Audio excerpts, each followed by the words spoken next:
Welcome to Success for Native America 2022, our second such event. My name is Paul DeBell. I'm in the Political Science Department. I'm really pleased to welcome you here today. Before we get started today, I would like to just pause for a moment of reflection as we read Fort Lewis College's land acknowledgement. We acknowledge that the land that Fort Lewis College is situated upon is the ancestral land and territory of the Nuchu Ute people, who were forcibly removed by the United States government. We also acknowledge that this land is connected to the communal and ceremonial faces of the Jicarilla Apache, Pueblos of New Mexico, Hopi Sino, Hopi, and Diné or Navajo nations. It is important to acknowledge this setting because the narratives of the lands in this region have long been told from dominant perspectives, without full recognition of the original land stewards who continue to inhabit and connect to this land. Thank you for your attention and respect in acknowledging this important legacy. So we're gathered here today to talk with our inspirational panelists. I'm really excited to get started. Before we do, I just want to pause and thank our sponsors, First Southwest Bank, the First Southwest Community Fund, Fort Lewis College, FLC Engage, and the FLC Diversity Collaborative. Thank you to all of the people that made this happen. I now want to introduce tonight's moderator, Servosky Little, and pause and say that this is really Servosky's child, from the spark of the idea to the vision of what it could become, to all of the legwork that made this happen, bringing in our inspirational leaders and everything that makes this a success. So thank you, Servosky. Come on up.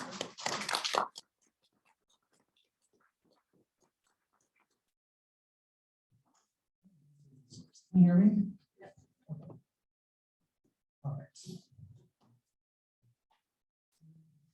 Welcome, everybody, to the second event that we've had here, Success for Native America. The first one we had was in January of 2020, and unfortunately, we weren't able to do a 2021 because I'm sure you all know why. Okay, so how we're going to start this off is we're going to have all of the panelists introduce themselves, and so we'll start with Asaki. Hello, y'all. How y'all doing? Asaki Butler, friend, Sashi, and shit.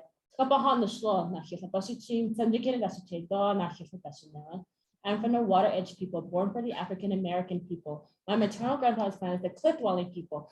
My maternal grandfather's clan is the African American people. I am from Bishopville, Arizona. My four clans, my origins, my ancestors on both sides define me as a proud, unapologetic, and Black woman. And I am the proud founder CEO of Asha Beauty, also known as Asha the Nation, the first American prestige beauty brand in the country. And in the net we say, so yeah, that's me. I'm so happy to be here.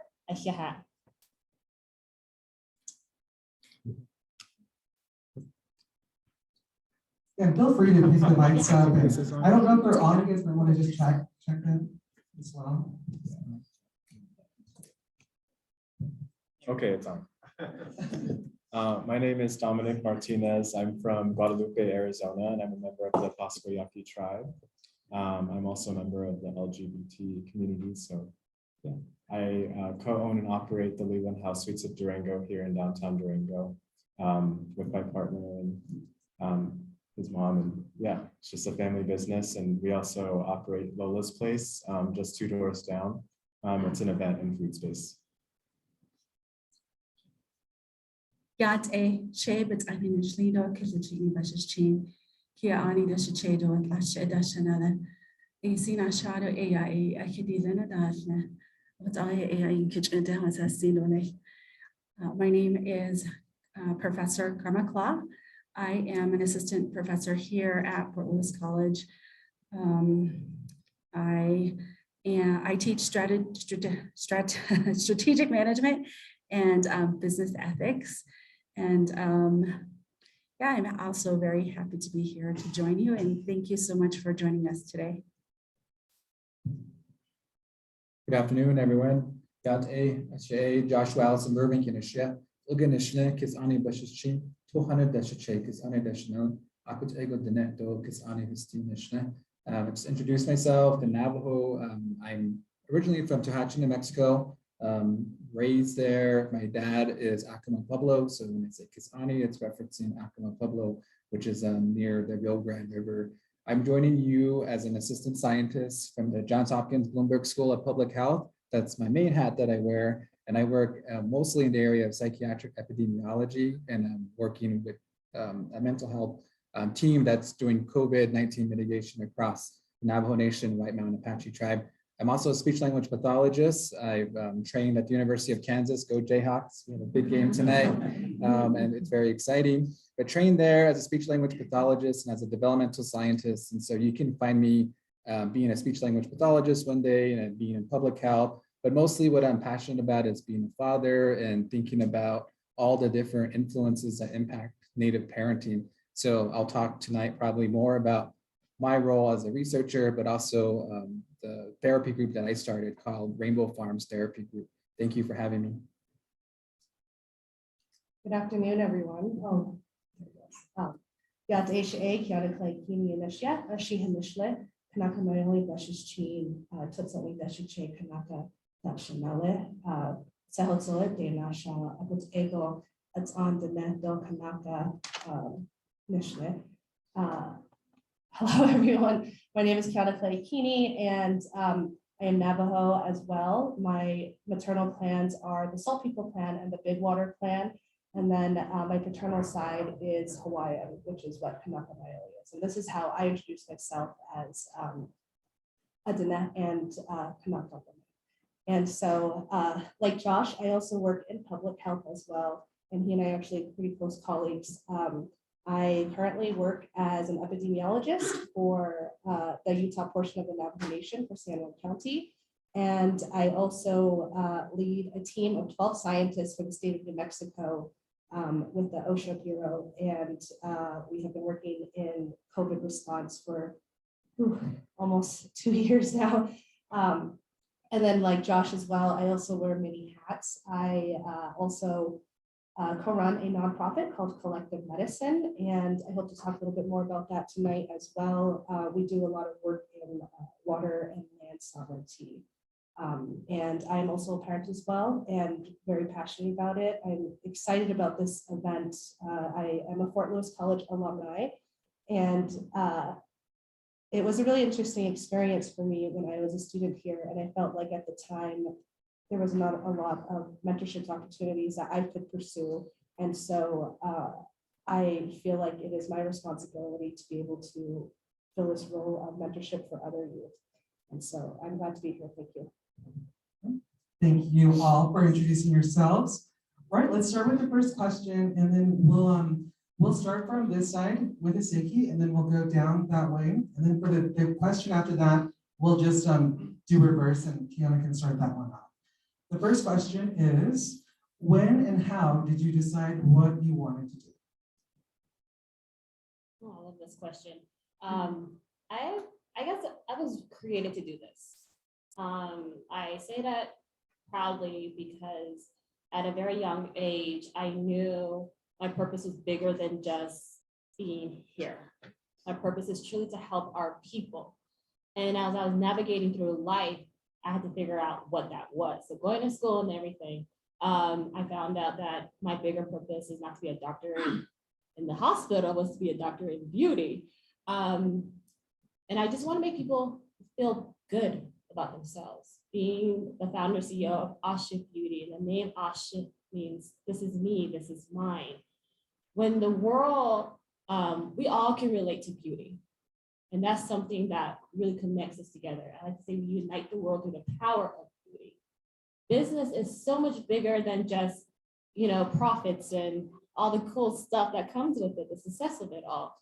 Being a proud product on the reservation, I know that this business is truly going to help my people be successful. The success of this business is going to help benefit my people by creating jobs, by creating opportunity, and creating resources that is very limited on my reservation. So that is something that I truly believe that I was truly created to do this, to build and continue to build for the future generations to come. So at a very young age, I knew. Yep, yeah. So I am from the modest town of Guadalupe, Arizona. And I grew up with parents who just really, just pushed me to explore my passions and interests growing up. So as a kid, I really got into the idea of creating like baked goods. So I remember when our tribe would have little ceremonies, I would walk around and sell cupcakes for 25 cents, and just getting like that little bit of money every time, and seeing my work come into the form of like someone's like, I really appreciate what you did, here you go. It just felt really rewarding to me. So after that, I was a teenager and I did photography and took pictures of my friends and did events like, graduation photos and stuff. And I think that's what really, that along with my parents pushed me to study business and design in undergrad at Arizona State. And then from there, I ended up finishing my degree and studying architecture, but I was presented with the opportunity to co-own and operate the Leland House Hotel here in Durango with some family. And I thought that just thinking back to the flexibility and the rewards of how that was growing up, I thought that that would just be so in line with what I just really love. So I think that my advice to everyone is just to kind of explore your interests and passions. And it's totally normal to not know what you want to do, especially as like maybe a freshman. But if you just really look and see what you right underneath your nose, maybe sometimes. So.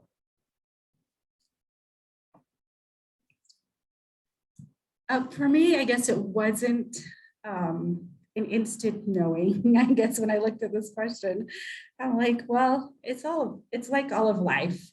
It's a progression. One thing that you do really builds upon itself over time. My lived experience has taught me that in the new way of thinking, there is a point where you will come to where you're supposed to be. And through patience and hard work and dedication, that's the way that I was taught, that someday you will be in the space that you are meant to be. And it certainly is a journey that we all make on our own. And so I didn't know that my love of reading and learning would serve me in the position that I am in today. As a young child, being in grade school, Mrs. Forbes, my librarian, probably couldn't keep up with my voracious reading, right? I love to just visit with her and figure out what's the next book I can read. I remember reading just a shelf full of books, and that was me. I'd find spaces in the library to read.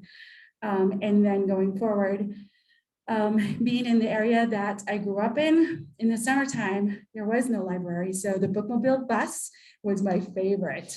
When you hear the honk of the horn, I was out there like, where's the bus? And so I would go out there, climb up into that big bus, that big truck, and the AC would get on. And I remember crawling on the floor, looking like at the bottom row of the books. And it was just my life. I loved it. And then I would stand up like a little goat, look at the top shelf and see what's up there. I want to see every single book.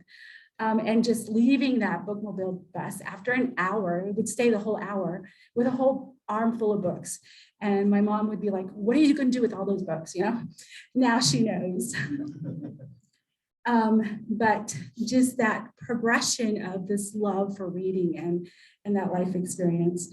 And then later on, growing up, my sister started, and her husband, seasoned truck driver, started the first Diné-owned trucking business in our hometown. And so they were groundbreaking, activity people. And so my role was to take phone calls at a really young age. Hello, he's trucking, and direct the truckers to where they needed to go to the location. So all that, and then getting my bookkeeper's certificate in high school, which I didn't even know was a thing. But that actually contributed to helping me do their payroll. Again, my brother-in-law checking my calculations, make sure the payroll numbers were right. But that really did set the foundation in my interest. in business now that I look back to it. And then, you know, I thought I wanted to be an engineer. It's always okay to change, right? But I also learned that those foundational courses in engineering really set me up to work as an office manager in a research and development engineering firm. So from that standpoint, the industry has its own jargon, and I was able to work with engineers in a way that I think that I wouldn't have been. So much of my adult life, I remember Shamasana, my grandmother, telling me that I come from people, great people like Chief Manilito. It's Ani lineage is where you come from, is what she told me when she learned that I told her, you know, that I had been awarded the Chief Manilito Scholarship. And in that conversation, she told me, someday you're going to come back and share knowledge with people. And for the longest time, I didn't really understand what that meant. And it was my life's journey to figure that out. And so I think that the prayer that she always said, not just her, but the ancestral lineage that I come from, they already set the corn pollen path for me from, you know, hundreds of years ago when they said that I would be the Navajo woman that I am today. And so in that progress, I realized at some point that my industry life wasn't going to be my all-end career. So I did a career change and I followed my heart back to graduate school. And that was a challenge, but a challenge that I was willing to take. And it was an amazing experience. And now all of these experiences has really put me in a position to be able to inform my work as a professor in management. So it really doesn't really come in a form of an aha moment, this is what I want to do with my life, but really just a stepping stone with so many pieces that finally come together to figure out what your life's purpose is. And I think each person has their own journey. Thank you.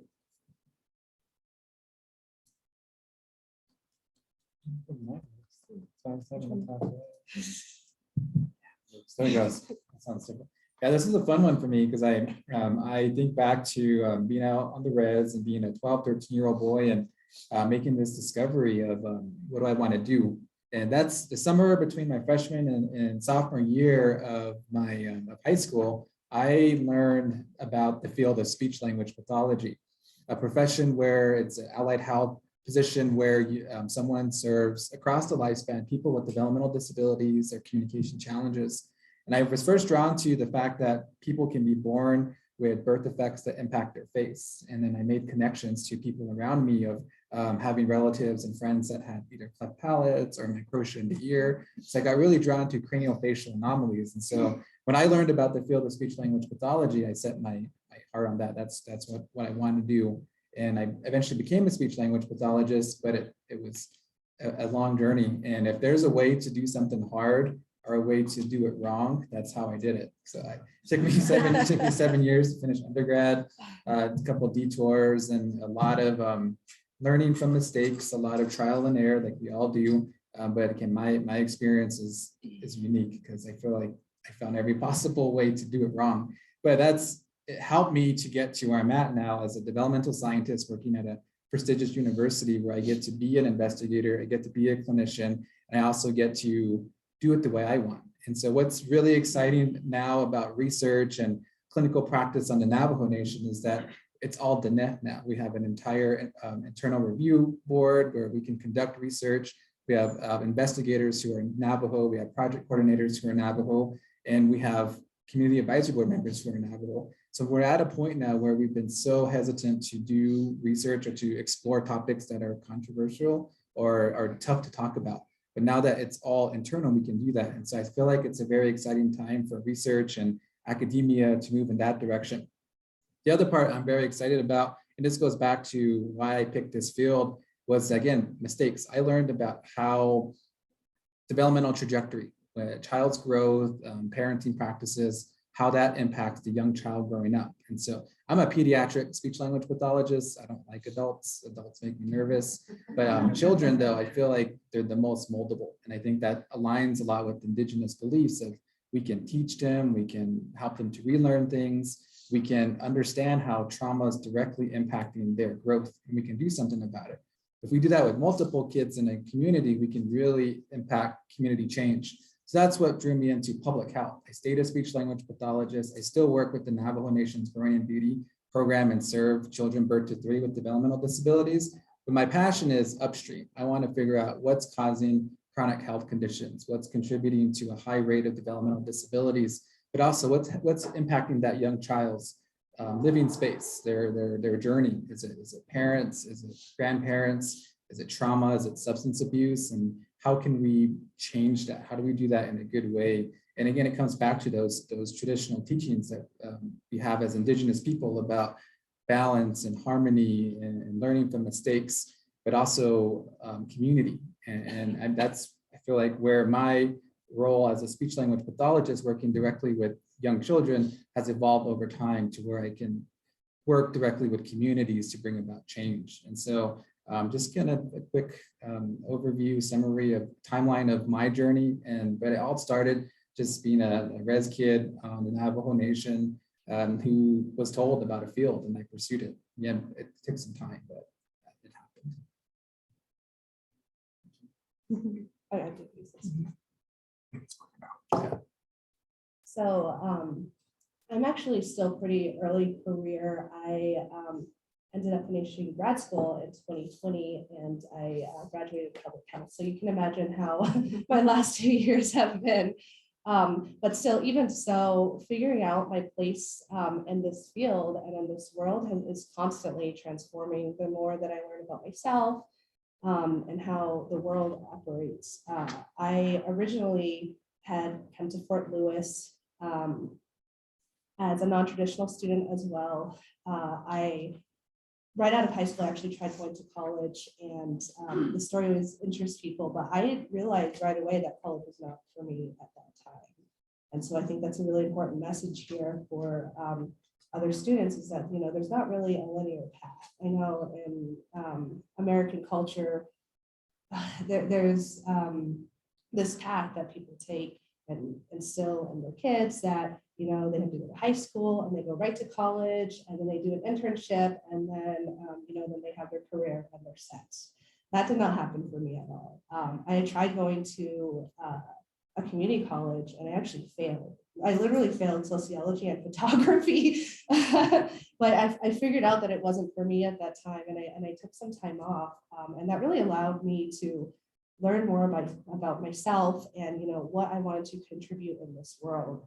So an important thing I learned, I think, during that time was that, you know, success is really an arbitrary word. Success, I think, in Western culture is very well defined as, you know, having this career and then making money and reaching that American dream. But I think it's important to note that success in Native country is a little bit different. And I figured out that I wanted to serve my community.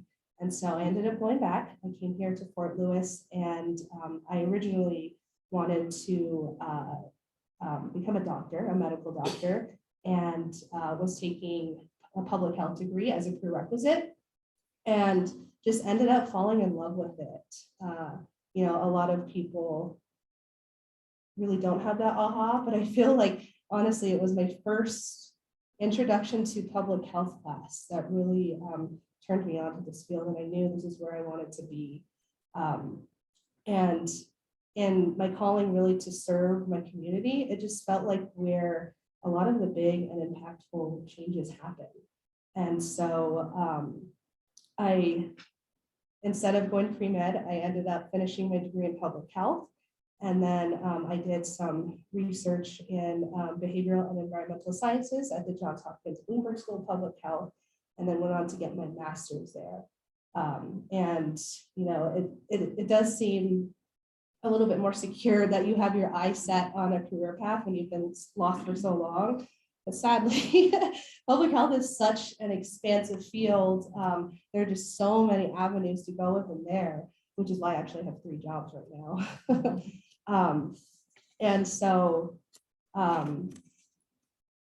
I ended up majoring in environmental toxicology, public policy, and risk assessment.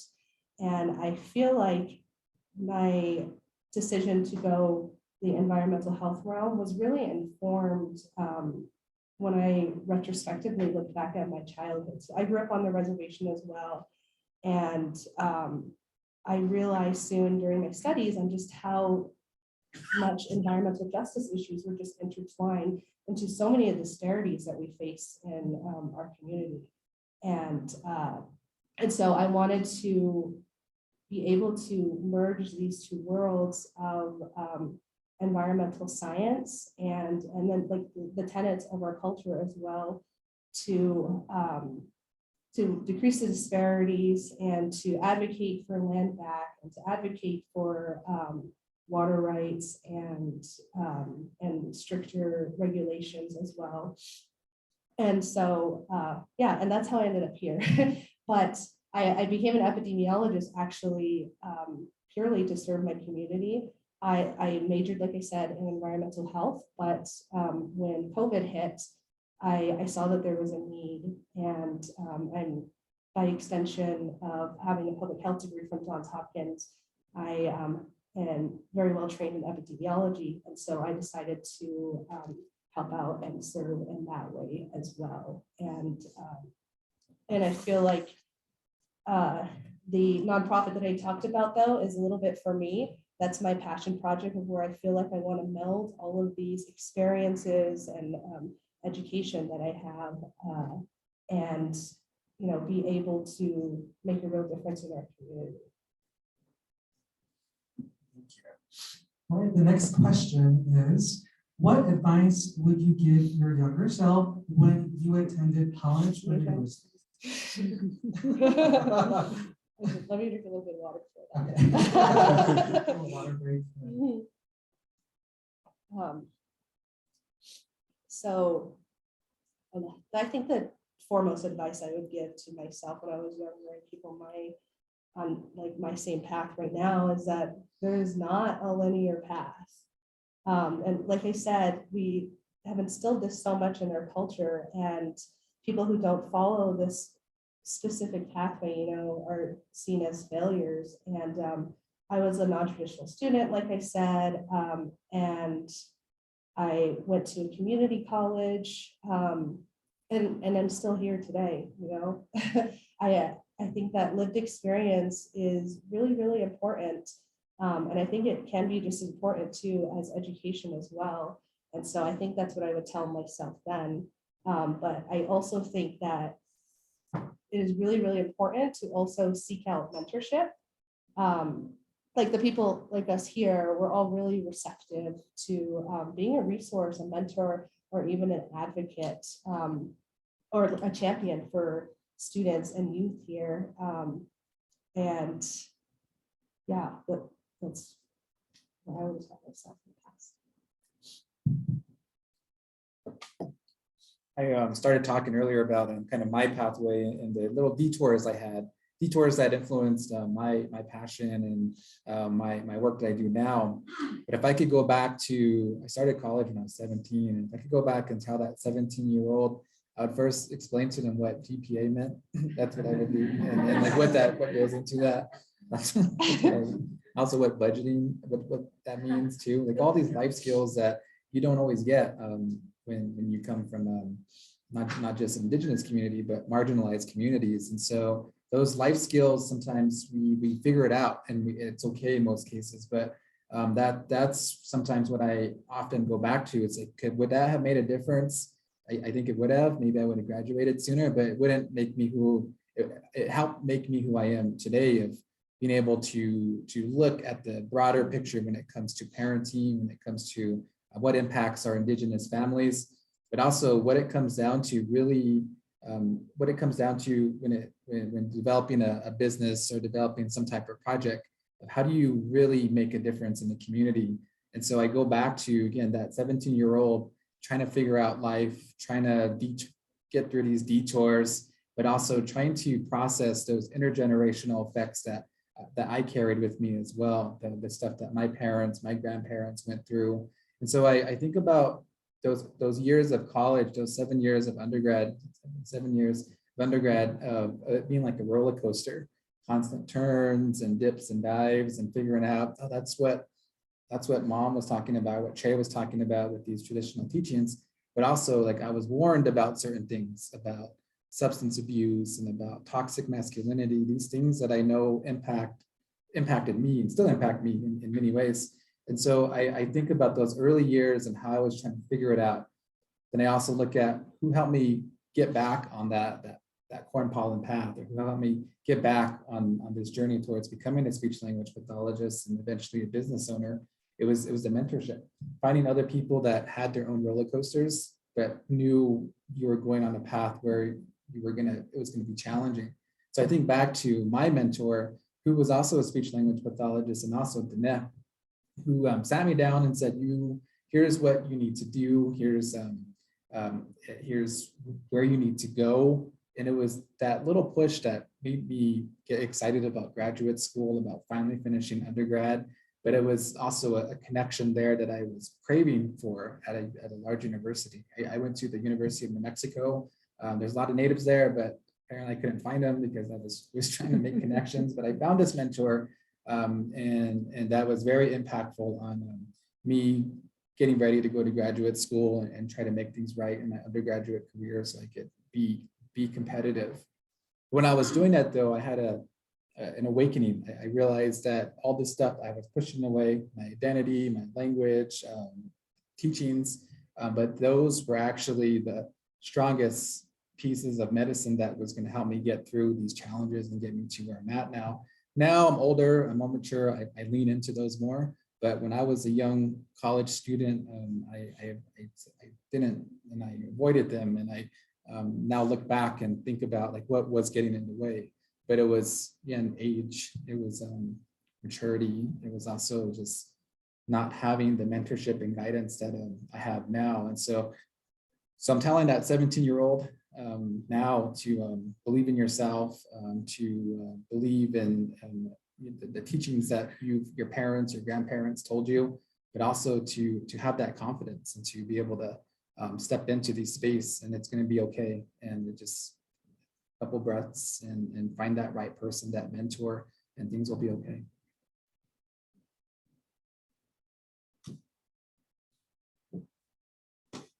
I would say that to question, to use office hours, to make lots of connections, and to pursue all things in balance, in moderation.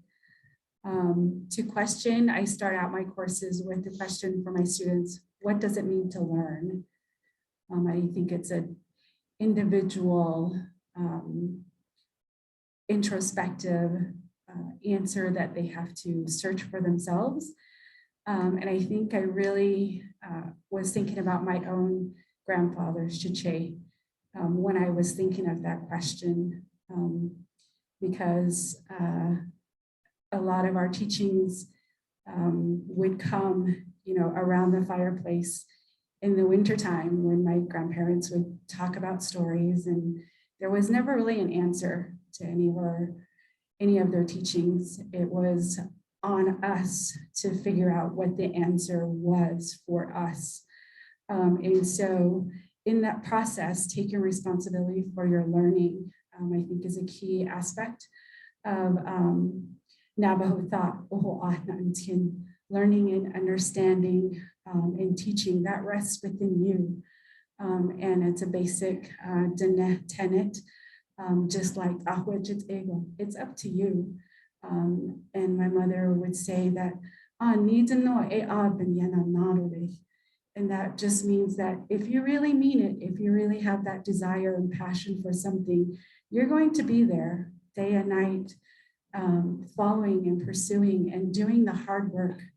And so I guess that's what I think of in terms of what it means to learn.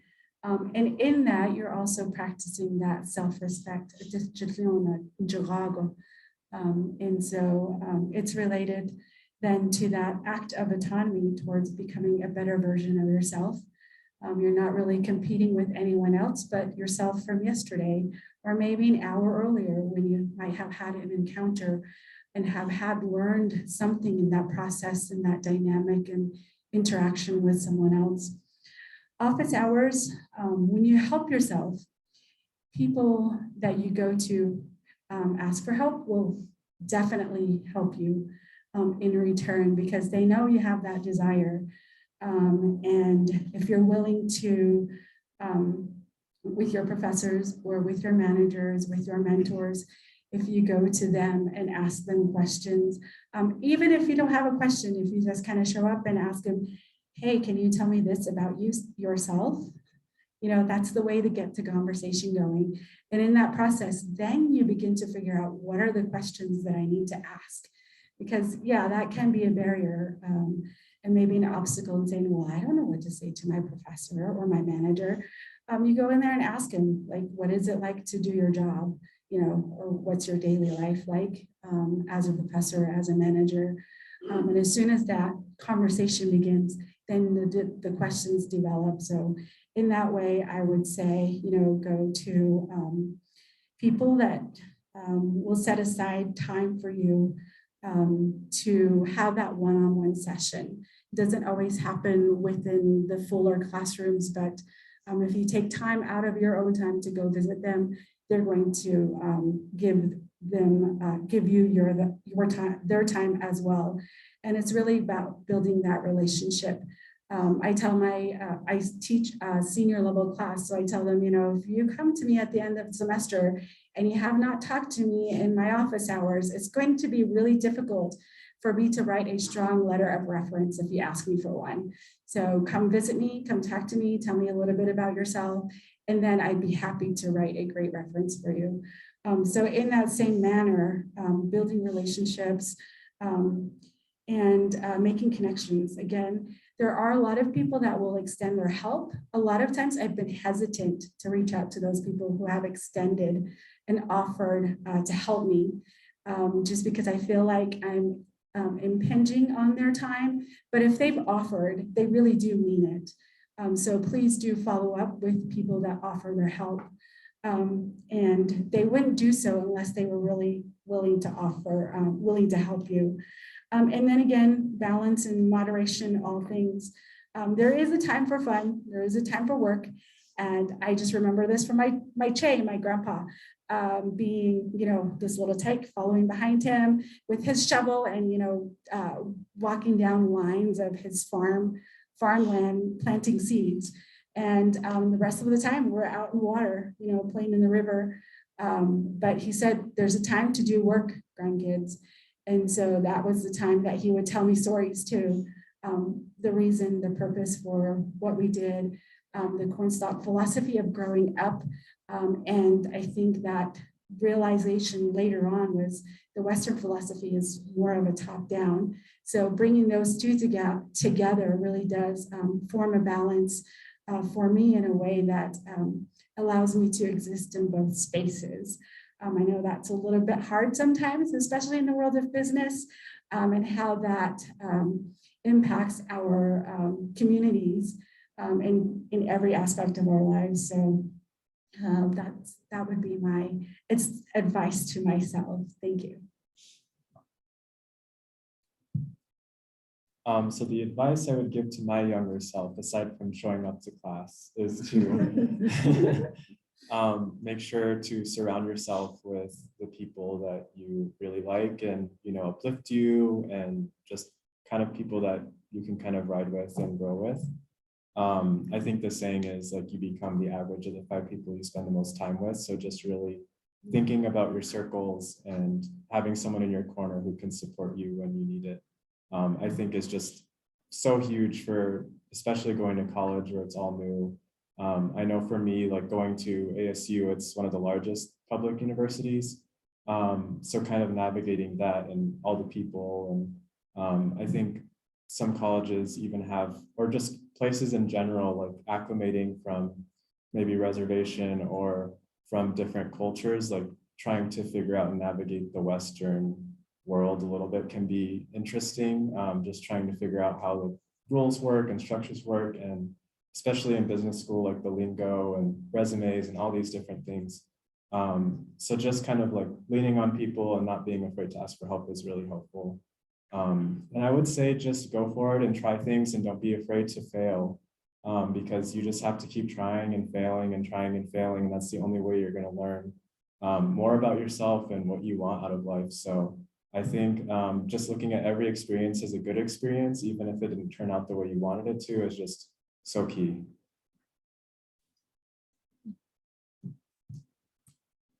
Ooh, as a CEO, founder, those who are going into business, just like Dominic said, prepare for setbacks, prepare for failure, and know that it's not the end of the world. There's a lot of trial and error in life. There's a lot of trial and error in business. So I believe those moments in life, those are just stepping stones for you to be successful. They're learning stages so that you can be successful. It's like a tough love in life. It's either going to make you or break you, period. But be fearless as well. Look at each battle, obstacle, look at it in its eyes and defeat it. Find a way around it. Navigate through life with passion. That's the next one. What you're doing in life right now, make sure you have love for it. Make sure you're passionate about it. Because as a founder, CEO of this beauty brand, I have to wake up every single day to it. It's not something I can just turn off. There's no turning off and running a business. You're molding this, you're protecting your business day in, day out. And younger self, rest as much as you can now. Because baby, once you're in this world and you're operating your business, you're in full speed in your career, you're not gonna be able to rest. So I would say take all that rest in now, because you need to be fueled and have all this energy to go take on this world. And I always like to say this too, never underestimate yourself too, your ability to turn your dreams and goals into reality. It's truly all up to you. And the only person that can stop you is yourself. And that's your biggest critic is not others, it's actually yourself. And be easy on yourself. Don't be so hard on yourself. Know that you're gonna make mistakes, but always know to remember to love yourself. Be proud of yourself. Pat yourself on the back. Just getting through the day. Finals week, you got through it. So make sure you celebrate all those the big wins, even the small wins. We always think about, we don't think about it like that. We're like, okay, we graduated, we're done, big accomplishment. But think about all those little wins along the way to that big win. So celebrate yourself throughout the entire journey. So yeah, a lot of rest, take it all in, and prepare to fail. I'm telling you now, you're going to, and listen to yourself. Take care of yourself. Right now, stretch. Y'all going? So stretch all right now, because baby, when you get turned 30, it hurts. So stay active. I'm telling you from experience, y'all. So yeah, just be kind to yourself. Don't be so hard on yourself. But I'll tell my younger self. I'll tell my sister that right now. That was pretty cool too. Thank you. Thank you all for those answers. All right, so we are going to get here to the intermission, but I just wanted to also just let everyone know that we are live streaming the event as well. And for everyone watching online, if you'd like a question to ask the panelists, for us to ask them at the end of the program, feel free to do so. But otherwise, we're going to take a 10-minute break and then we'll be right back.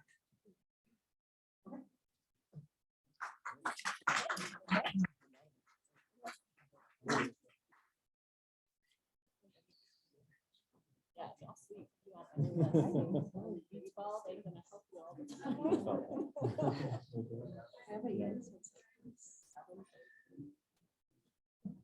I just have cheese and cheese.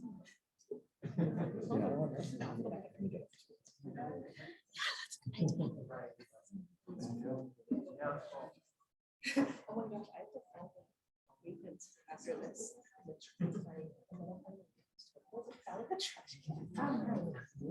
I'm here. But it's like the trash can is locked. Yeah, you can't open it. Otherwise I would have looked into it.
All right. Yes, and Paul introduced me this just when we started this program. My name is Swarbansky Little. I work for Southwest Bank. I am the portfolio servicing specialist for our specialized lending department. But I think and what we do is we specialize with working with entrepreneurs looking to start and grow their businesses. This area of expertise that we work on in our department are with SBA loans, USDA loans, and nonprofit lending. And currently, I am co-developing a new loan fund with First Southwest Community Fund. They are a partner 501c3 nonprofit of First Southwest Bank. And the loan fund is called the Native American Loan Fund. And this new fund will strive to bring access to capital for those who might not otherwise be able to access it. And that's just some information about me. And I'm also Dina as well. All right, let's get to the next question. And this one will go the same route as the first, as we originally started out with. So let's see. What disadvantages have you overcome, and what resources did you use to help you succeed?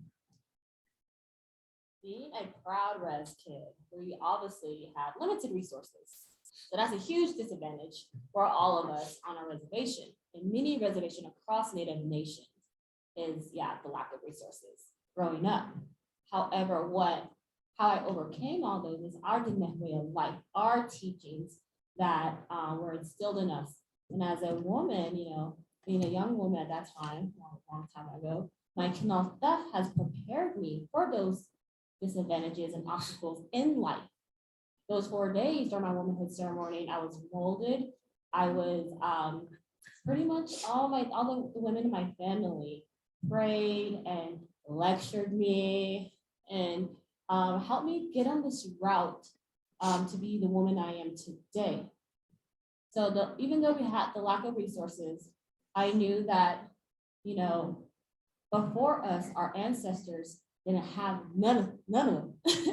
They're just living our traditional Diné way of life without it.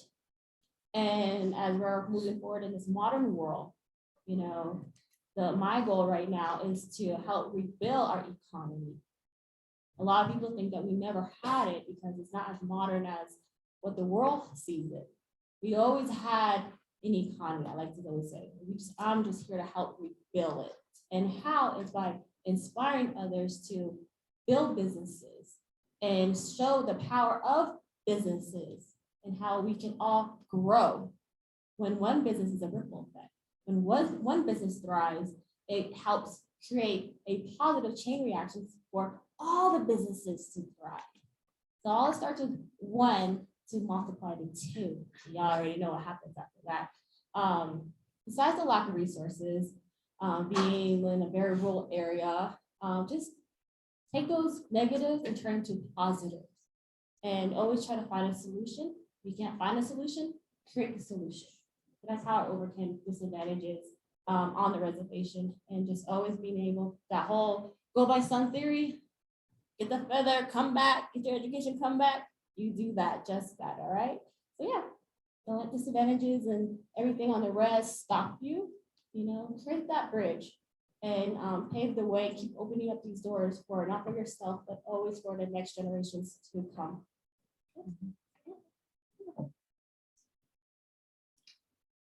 So the disadvantages that I've had to overcome and the resources I had to use to help me succeed. I'll just start with when I started undergrad. When I was in my senior year of high school, my mother actually passed away from illness.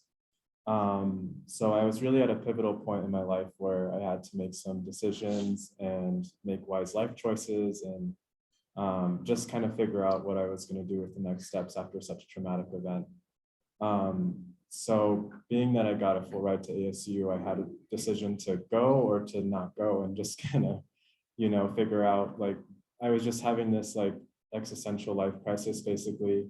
But just thinking about my mom and the sacrifices she made so that I could even consider going to college is what motivated me to go ultimately. So I went and I finished my degree in business, which I was the first in my family to even attend college. So I just felt like that was just such a natural way to honor her. I think the resources that helped me get there is, funding financially from scholarships. I really leaned on like a strong support system of people I created within my family and then also people I met along the way. I think just kind of creating a support system is what can really help you overcome some challenges in life, whether it's professional or personal. I think that's always just super helpful. I think also just having resilience and looking forward to the future and seeing what opportunities can come for you later in life can also really help you.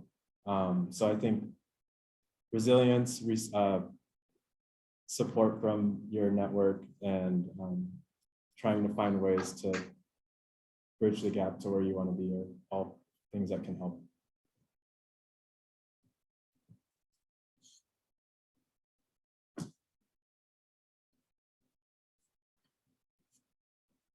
For me, I organized it in high school, college, professional industry, and now as faculty. So I think for high school, it was really that element of being a nerd and that label, the cliques that you fall into. And I think the way I overcame that was to be a bookworm and take on sports as well.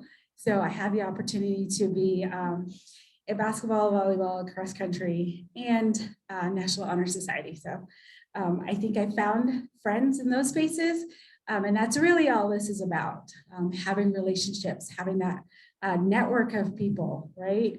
We can't do this all alone. I guess we can, but it's a lot of energy wasted, I think, when you can have a lot of support just through those relationships that you have.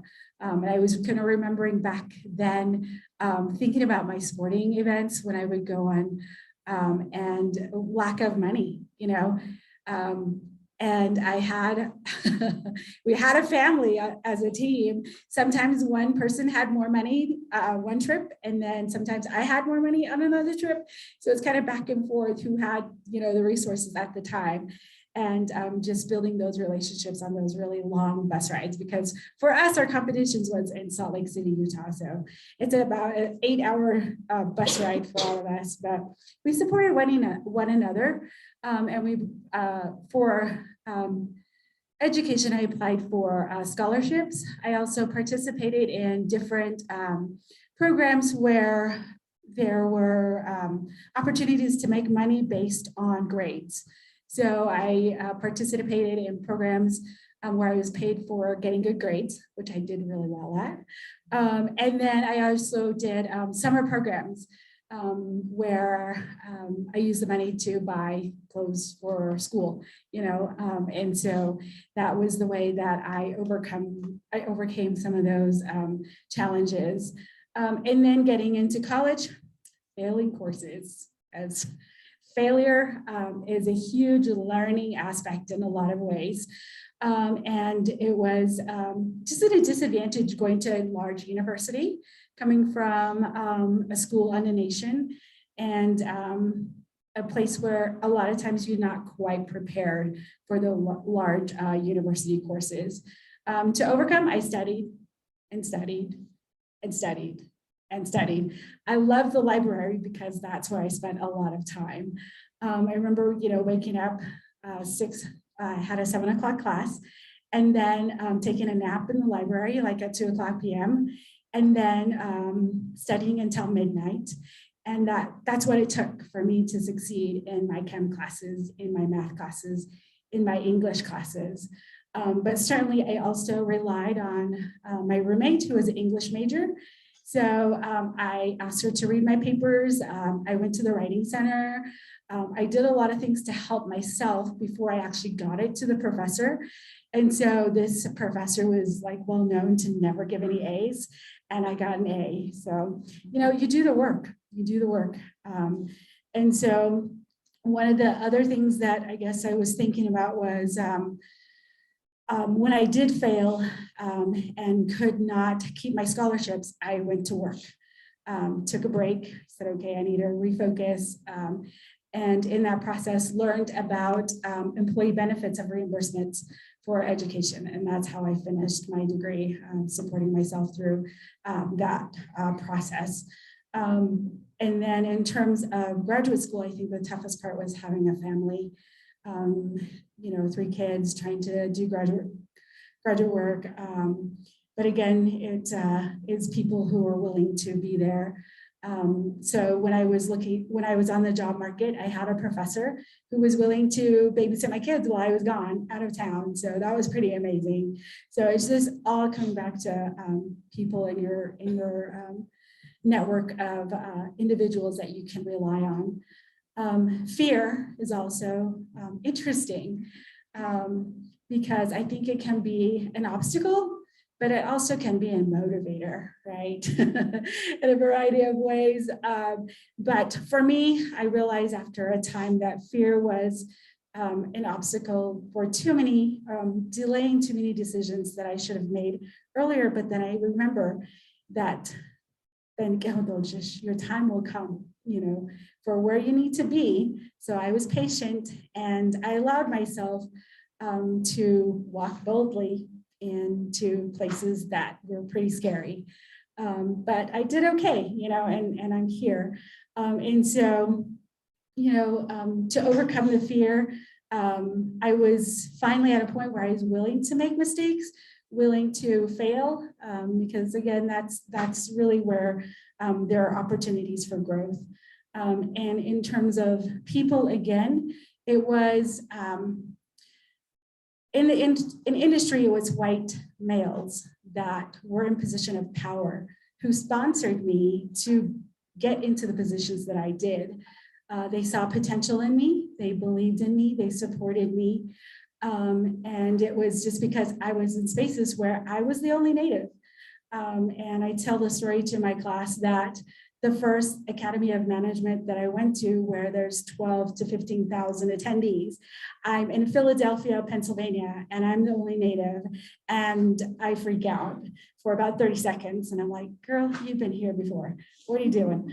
And so I kind of said, I'm okay, but just the realization of being surrounded by Americana, the colonialism of the Liberty Bell, of the independence, Betsy Ross House, all these things. I was like, this is not my history. But I realized I'm okay. I've been in places where there are challenging environments. And I use that as an opportunity to recognize that I'm going to be okay in any space. Overcoming discrimination in a lot of spaces for being a woman, being a mother, and being Native, an Indigenous person I had one person bring a child into my office and say, look, this is an Indian. And so learning how to educate in those moments of teachable moments has become one of my strengths. Like, yeah, sure, I'm willing to educate and let you know or have you learn more about what it means to be me and to look at the world in the way that I am. And then now in faculty, it's really important to have allies in any space that is true. People who will support you and be there. So again, we don't do this alone in any way. And learning to do it as relying on other people really does give you that efficiency to be able to do things that you would not be able to do on your own. And so finding ways to remember why you do what you do is another thing. It's a huge motivator. You will have a lot of difficult times when you're wondering, what did I do? Why am I doing this? Why am I here? And then you'll kind of ground yourself in that. This is why I made that choice a long time ago, and really finding strength in that. And so of all of those resources though, what I depend on most is the foundational realization that first and foremost, I am a Diné woman with just an entire force of Bitani people behind me, strong lineage of ancestors, my grandmother, Shema, Shadeket or Shadeja. These are my older sisters and my younger sister. And furthermore, my grandfather, my uncles who taught me and our family that men do cook. They do take care of the kids. My grandpa was the best bread maker ever, and I miss his bread. And so being able to rely on those ancestral prayers keeps me going, keeps me grounded, reminds me that a lot of times that teaching that you don't do this just for yourself, that you have a whole generation coming, and someday you're going to have grandkids. You know, that message stays with me. And so I think I do that when I struggle, but also in my celebrations. I bring my family with me. These are my people, you know, these are they come with me together, they walk with me, and they showed up in force when I finished my PhD, and all my professors were like, wow, you brought your whole nation. I was like, yes, I did. And so there's a lot of gratitude in that collective and unity as a family unit. And so I rely a lot on just finding that power in them to overcome a lot of the obstacles, and remembering that to honor those before me, I have to live the best life that I can. Thank you. I don't know how to follow that. I was pretty emotional. No, I think what stood out to me with what my relative here was talking about is that when you go those moments of feeling like you're alone, or you feel like you're doing things by yourself, you're not looking behind you. There's a bunch of people behind you, your community, your people. And I think back to my disadvantages, or I guess barriers, or I don't know what the best word for it is, thinking about these challenges I had, or these detours that I had early on, and that we all have, whether it's a lack of sense of self like I had, or a fear of leaving the res like I had, or even a fear of public speaking and teaching that I definitely had early on and leaned into and got better at it. And so I feel like these detours that we have, if we can either run from them, or we can just stay in a state of fear and not learn to cope or to manage some of those, or we can lean into it and push ourselves and again look back and see that there's a whole community behind you watching and supporting you. And so that's where I feel like I was able to overcome a lot of these obstacles I had, and which is really unique in hearing my relative's story here, is that I had similar, but being the only brown male in a female dominated profession. The field of speech language pathology is one of the widest professions out there. It's like 92% white. and most being in the schools, and most not going off to do research. And so for me, it was being a person of color in a graduate program in rural Kansas, and being the only brown person and being the only male in this profession that was dominated by women. And so when I think back to those challenges I had, it was back to those things of fear and not having a strong sense of self. But then I leaned into it though. One of my first classes, it was language disorders in young children, and I was charged with a class of like 60 undergraduate students.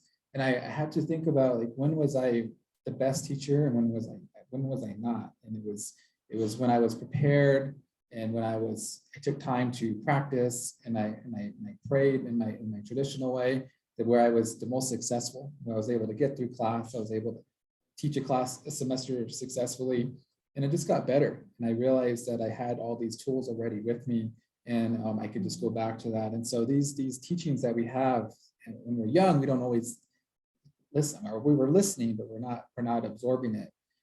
But then eventually it does, and it makes sense and it clicks. And that's what I had in my first few years of graduate school, was that I can do it, that there's a whole team behind me, and I just have to go back to those traditional teachings. And so if I go back to 17-year-old me and then 24-year-old me who went to graduate school, I wasn't very organized. I didn't have a good sense of future orientation. Again, I wasn't a good public speaker, but I worked towards it. I set goals that the only way I'm going to do well in my career, to be a good teacher, to be a good advocate for my community, is I had to practice. And so these little moments of practice and these small successes became big successes, like others are saying here too.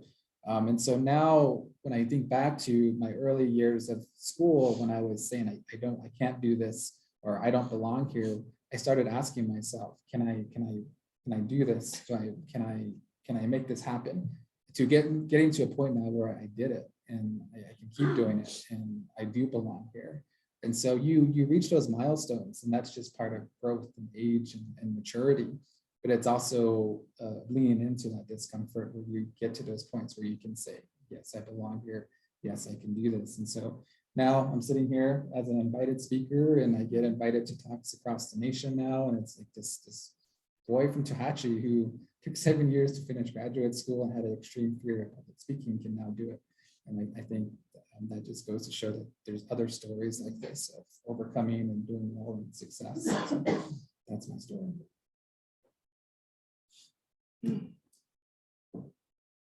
Yeah, those are all really hard to follow. But first off, for me, to start off, I'm a person of color, I'm a woman, and I grew up on the reservation. So it's really no secret that I had to overcome a lot of disadvantages. It's no secret that a lot of people in this room, or that we want to reach out to, have so many more barriers than others. And yet society really expects us to exceed at the same rate as everyone else. And we're constantly compared to these counterparts who frankly have much less barriers than us. And, they tell us, they expect us that we just have to work hard and be motivated, be organized, you just need a to-do list. But, that stuff is superficial for people that come from our types of backgrounds, where we're faced with so many systemic barriers. And before we even have the privilege to even think about, getting organized and, just persevering, we at the very least need our basic needs met, and a lot of us don't. And so just to even get over that hump is really monumental. So like I said, I grew up on a reservation, and I had a single mother, and it was honestly really rough. I love it, and I would never change a thing, but it was rough. We were sometimes homeless, I always felt like I had this potential in me when I was younger, but it was just something that was always so out of my reach, because we were just so marginalized. I wanted to be in sports, but we never had the money to, so I could never participate in there. And sometimes I didn't have a place to study at night. And so high school was honestly a train wreck for me. And so I'm really here to tell people that, you know, it isn't magic or manifestations. This isn't like a TED talk for like Forbes 500 that, you know, it just takes hard work and patience and perseverance and you can do it.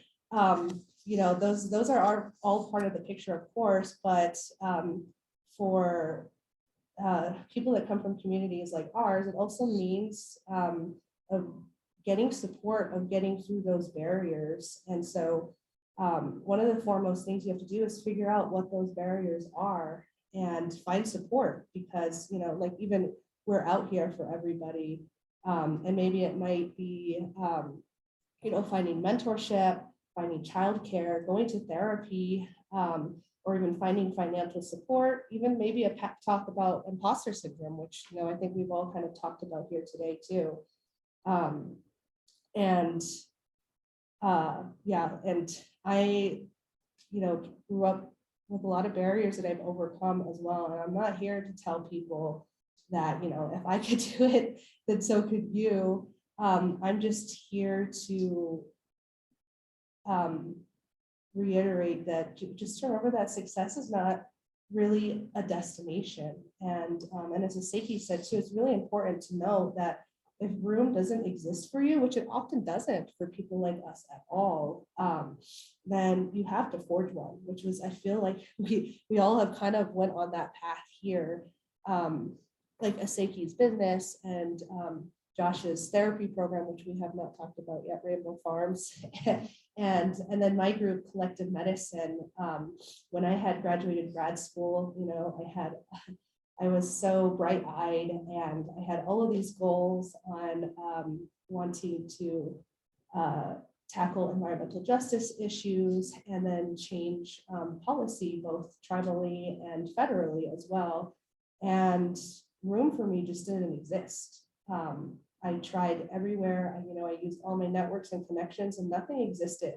And so a colleague of mine, we decided to start the nonprofit that we have now. And our nonprofit mostly consists of a project we call the Water Warriors. And we haul water on the Navajo and Hopi reservations.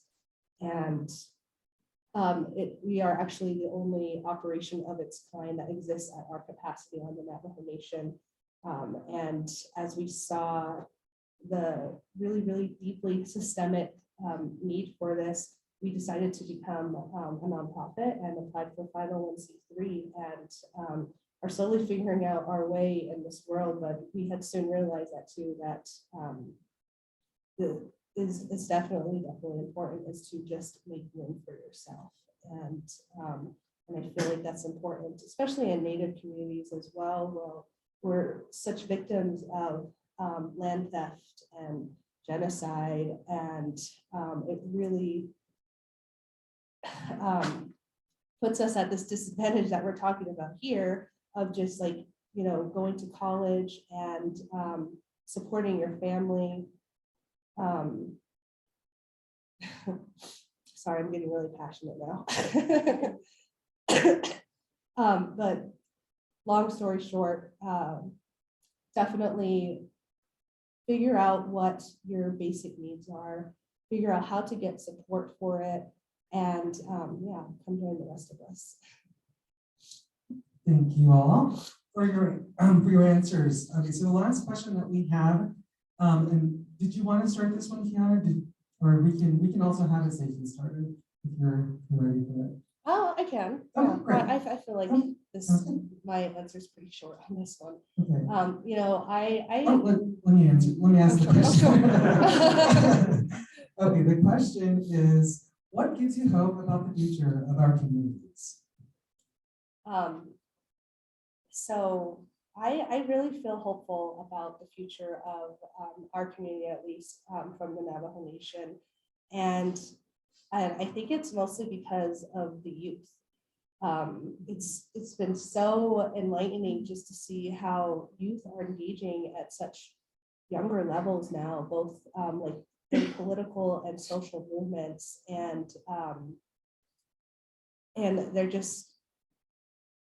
they're such champions for like BIPOC movements and LGBTQ plus movements and environmental justice movements.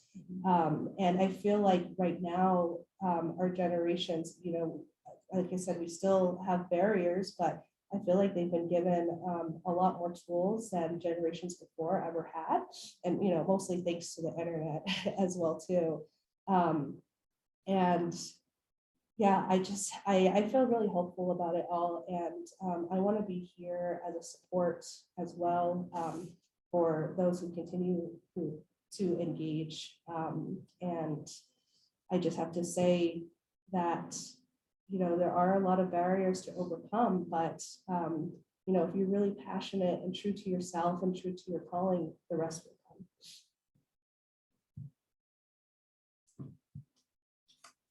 So I'm excited to close out my part in talking about where we're at now with Rainbow Farms Therapy Group. The Rainbow Farms Therapy Group it's an LLC now that's moving into 501c3 nonprofit status because it's growing, it's expanding. And all this started with just an idea, a concept I had about how can I still serve my community, the great Navajo Nation and other nations here in New Mexico where I'm originally from.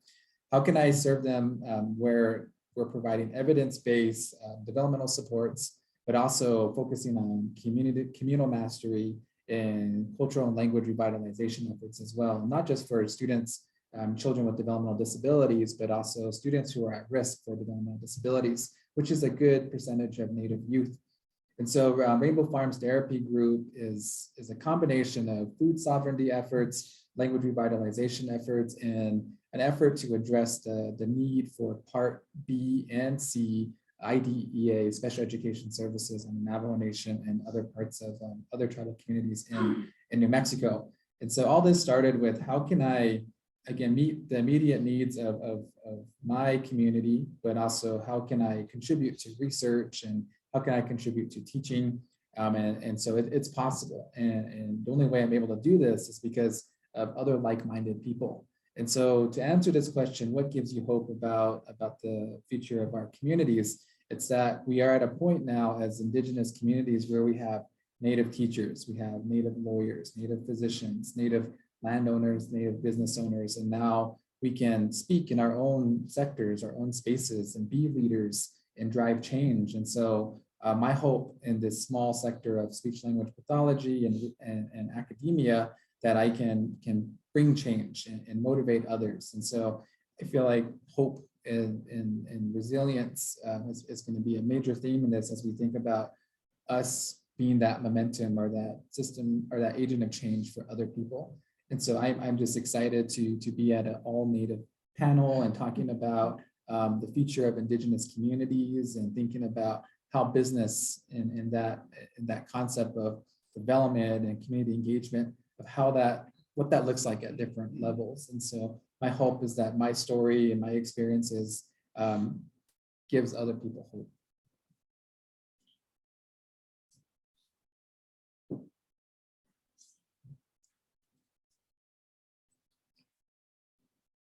I would categorize it as privileging Indigenous knowledge is coming to the forefront of the environment that we're in.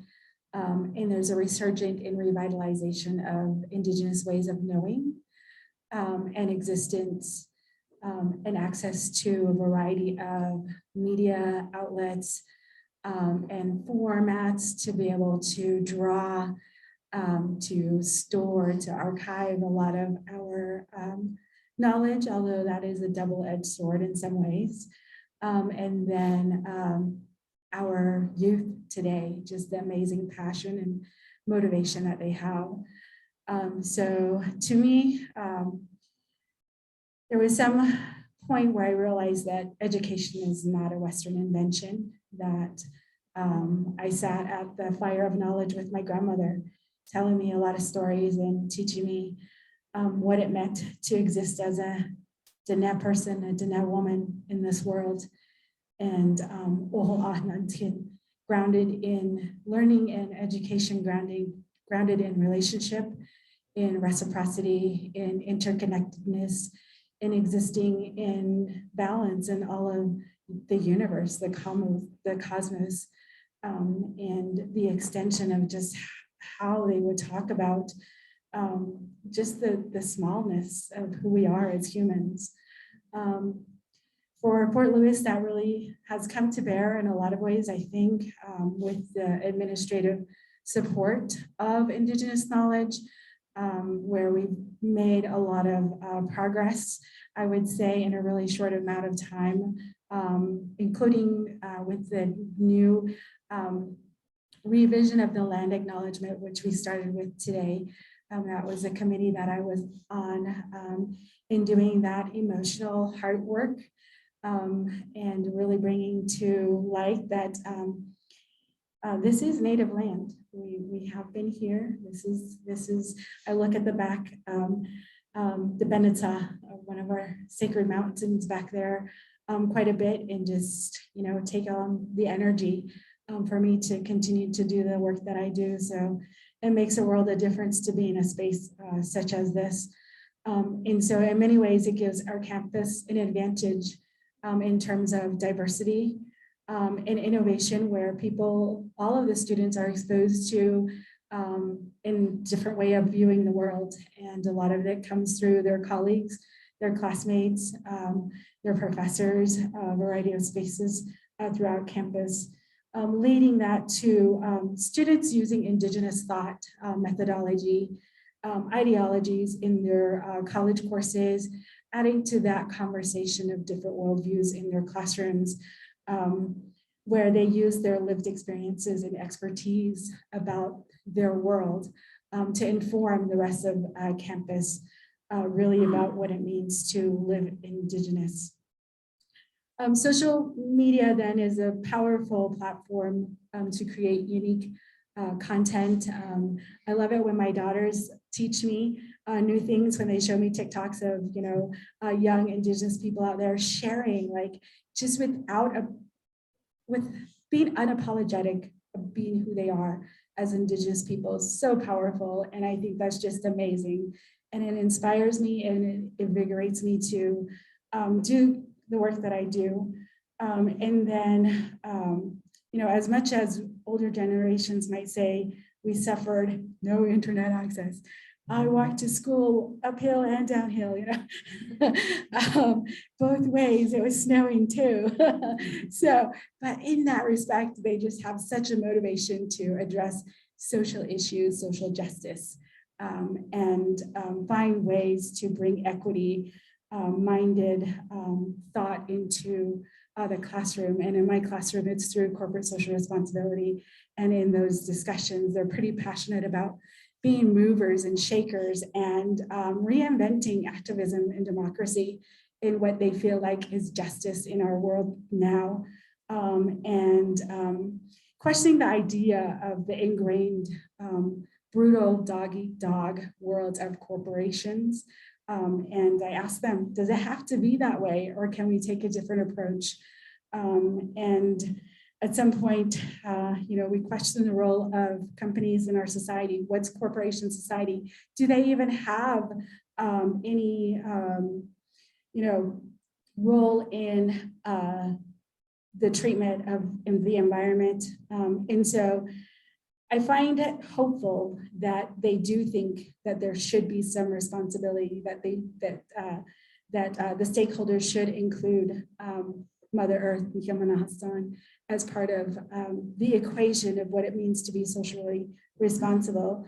And so it's inspiring to me. It makes me want to do a better job in the classroom, that I'm there for them, that they process these things, so that when they do manage businesses someday, that they will remember that. And I always tell them that, listening to my grandparents, listening to my mom, all the teachings, the learning that I did, sometimes didn't come to bear until now, when I'm at this age, and those little things that they told me back then that I, may have shown that it went through kind of one ear and went out the other, but they got stuck in there somewhere. So then I draw on those and recognize that learning doesn't mean just now, it's stored for later. And so that's a really cool thing to facilitate in a classroom through great conversations and ideas. Thank you.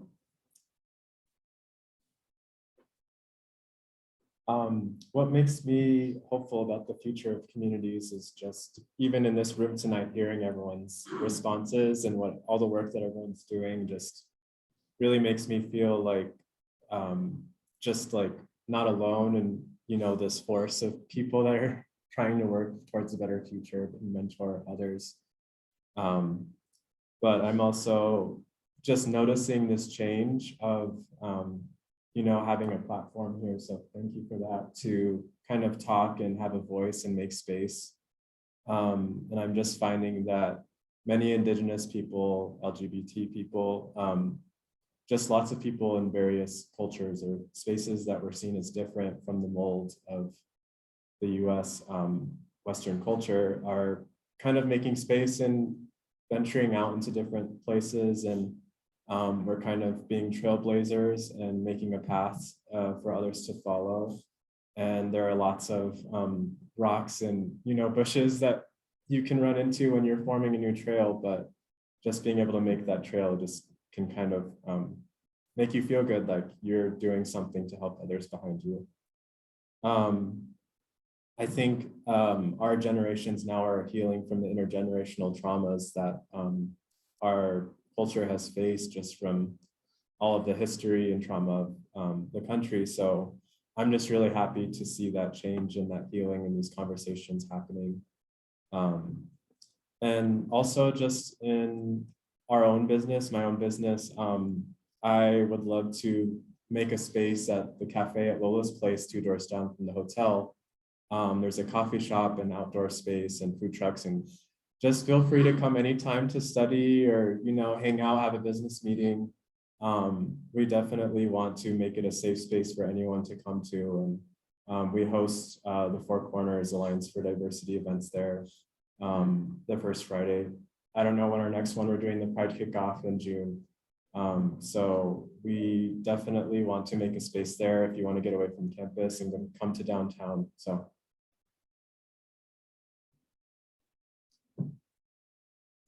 Wow. The rise of Native empires, that's what I'm very hopeful for. And we are seeing it every single day. There's so many new businesses all across Native nations. And I'm just so inspired by each and every one of these businesses that are growing and thriving. And those businesses before us are, just trailblazing that path. With all our businesses, the idea of Indigenous generational wealth. That's what I'm hopeful for. Ending the curse of poverty and unemployment. So that our businesses are the key to create that vision that I have in my head. I just can't wait to see it truly turn into reality.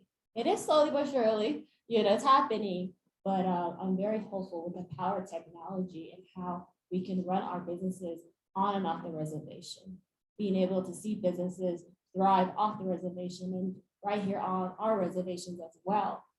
A lot of people think, I'd rather just do it out there, which is fine. I said, press me and build it at home, because at home, we're up against red tape, we're up against a system that's prepared us for us not to be successful, which is so sad.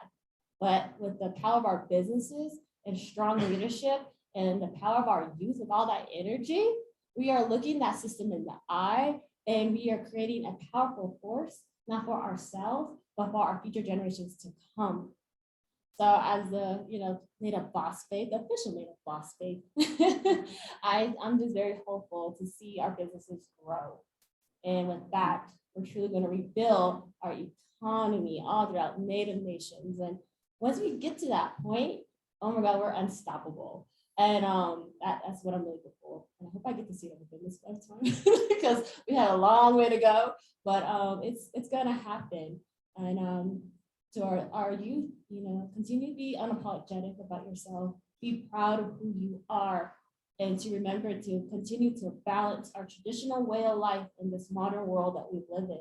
Apply the net teachings, your traditional teachings into your business model, because that is our true strength and what makes us different and sets us apart from the entire industry that you're in, and indigenize it. So rock your mocks, rock your tokeji, rock your bling, because that is our shield, that is our strength, and that is how the internet, the creator, will always see us as our GPS, as I like to say it. So when your girl's in New York, I believe me, I have my tokeji on because I'm like, okay, holy people, I'm about to go into this meeting. Keep an eye on me, calm my nerves down, and continue to, call out on them so they hear us, and continue to practice our the nepazad, yo bitsi, so there's in a yo bitsi. Our language, our prayers are very strong, and that each and every one of us is strong within our own power. So yes, guys, I'm very hopeful and I'm inspired, and I'm just so ready to work. And if you guys need me, those are online, y'all watching, y'all couldn't get here. I wish y'all were here, but use me as a resource. We're all here, and I'm so proud of each and every one of us here. And I'm here if y'all need me. Y'all need some makeup, some skincare, some coffee, As a business person, you gotta know your plugs. Don't forget, you gotta do your own marketing guru here. So just do your thing, be proud of everything that you're doing. And yeah, very hopeful. Yeah. Thank you. And again to all 5 of our panelists.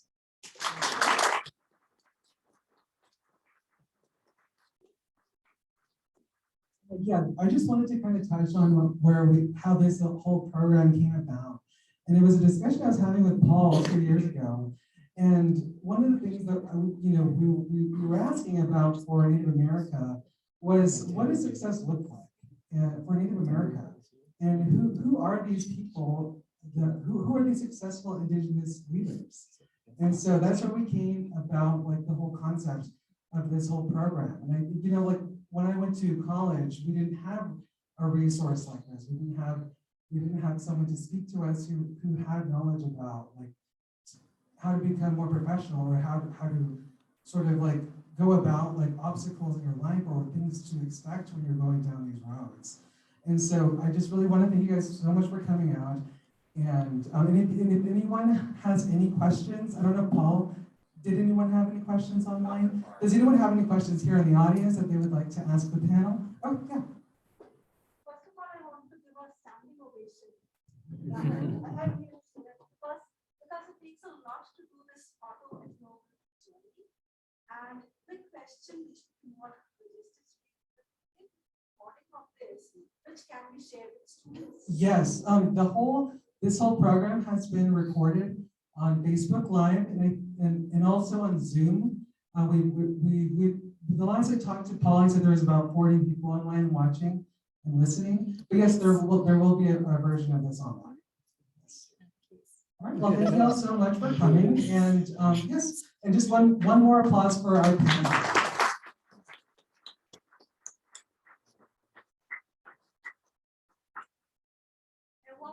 Applause for our gracious moderator.